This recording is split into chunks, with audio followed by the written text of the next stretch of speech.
Alors dans ce module très simple, on va voir le fonctionnement des vidéos pour les intégrer dans des cadres et des grilles. Donc c'est le même fonctionnement que pour les images. Donc je vais aller dans l'onglet vidéo et vous voyez à gauche, il y a le design vierge de vidéo. Donc le format classique 1920 par 1080 pixels pour YouTube par exemple. Donc je vais cliquer sur design vierge pour partir d'un modèle tout blanc. Voilà, donc je clique et on part d'un modèle vierge. Donc en bas évidemment, comme j'ai choisi l'onglet vidéo, vous voyez qu'il y a la chronologie en bas, la timeline.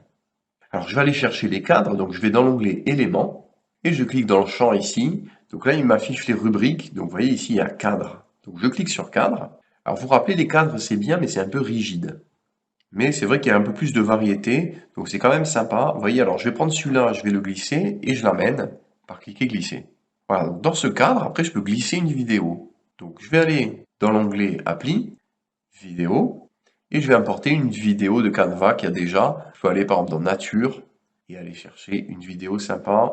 Voilà, par exemple celle des cascades. Je clique, je glisse et je l'emmène vers le cadre. Donc j'emmène mon curseur vers le cadre. Je relâche le clic. Voilà, et là vous voyez on a un effet quand même très sympa voilà, de cascade et il y a l'effet de masque. Donc l'effet de cadre, comme on a pour les images, hein, c'est exactement le même système. Sauf que là dedans il y a une vidéo. Alors si je double-clique, j'ai le même système que pour l'image, c'est-à-dire qu'on peut agrandir l'image par rapport au masque, on clique, on déplace, on a la règle des tiers, donc le cadre est divisé en 3 parties à chaque fois, donc je peux recaler le visuel comme je le souhaite. Voilà, comme ceci. Et dès que c'est bon, je valide avec entrée, par exemple, mon repositionnement. Voilà, donc si je joue en plein écran la vidéo, vous voyez ce qu'on a. Donc là, on a utilisé un cadre. Alors j'appuie sur la touche échappe pour quitter le mode plein écran. Donc là, je suis revenu dans les cadres. Donc évidemment, il y a plein de cadres possibles. Il y a énormément de cadres. Il y a les lettres de l'alphabet, les chiffres. Là, on a des cadres avec des couleurs. Donc il y a vraiment énormément de possibilités pour utiliser les cadres. Donc il y a celui-là hein, qui est classique. Je le clique, je glisse. Et vous voyez, il y a les couleurs. Donc là, il a utilisé les couleurs de mon identité visuelle. Donc c'est pas mal.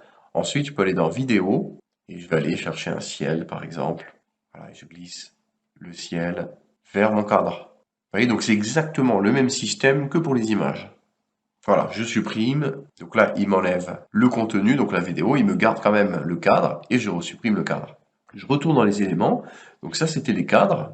Donc évidemment, on peut filtrer les cadres par format, carré, vertical, horizontal, etc. Là, je reviens en arrière et cette fois, on va aller dans les grilles. Donc au lieu de cliquer ici, d'aller dans les rubriques, on peut très bien aller chercher en bas la rubrique grille. C'est pareil. Et on va afficher tout. Voilà, donc là on a le système de grille. Donc le classique, c'est de cliquer. Donc du coup, c'est beaucoup plus souple. La grille a pris automatiquement la largeur de l'arrière-plan. J'ai juste cliqué sur le premier, la première grille. Et du coup, je peux glisser une vidéo. Donc c'est le même principe que pour les photos. Donc je vais aller chercher dans l'onglet vidéo une vidéo. Donc je peux aller dans les mots-clés par exemple plage. Et je vais aller ajouter une vidéo, voilà, à la plage. Voilà, c'est vraiment très beau. Voilà, donc là, je suis en plein pot, je suis en plein écran. Donc je suis en 16 neuvième, là, en 1920 pixels par 1080 pixels. Voilà, donc évidemment, quand je clique sur la poubelle, il me demande est-ce que je peux supprimer que la vidéo ou la grille et la vidéo. Donc la grille et la vidéo. Donc ici, je retourne dans les éléments. Donc là, je peux utiliser par exemple cette grille, je la glisse, hop, elle prend automatiquement tout l'espace. Et je vais aller chercher ensuite dans l'onglet vidéo. Et donc là, je suis dans la rubrique, par exemple, donc plage. Et donc, je vais rajouter ici mes vidéos. Voilà, une première vidéo ici. Je peux rajouter une autre vidéo ici. Donc, je les glisse à chaque fois. Hein. Je glisse tout simplement les vidéos comme ceci. Voilà, donc ensuite, je peux aller lire les vidéos en plein écran. Voilà, donc là, il me lit, vous voyez, les 3 vidéos en plein écran. Donc, c'est très sympa comme effet.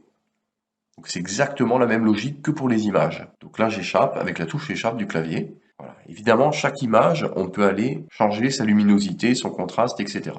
Donc la grille, vous vous rappelez, on peut jouer sur l'espacement et donc espacer un peu plus les vidéos entre elles.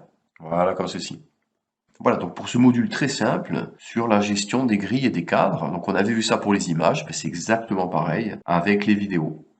Voilà pour ce module.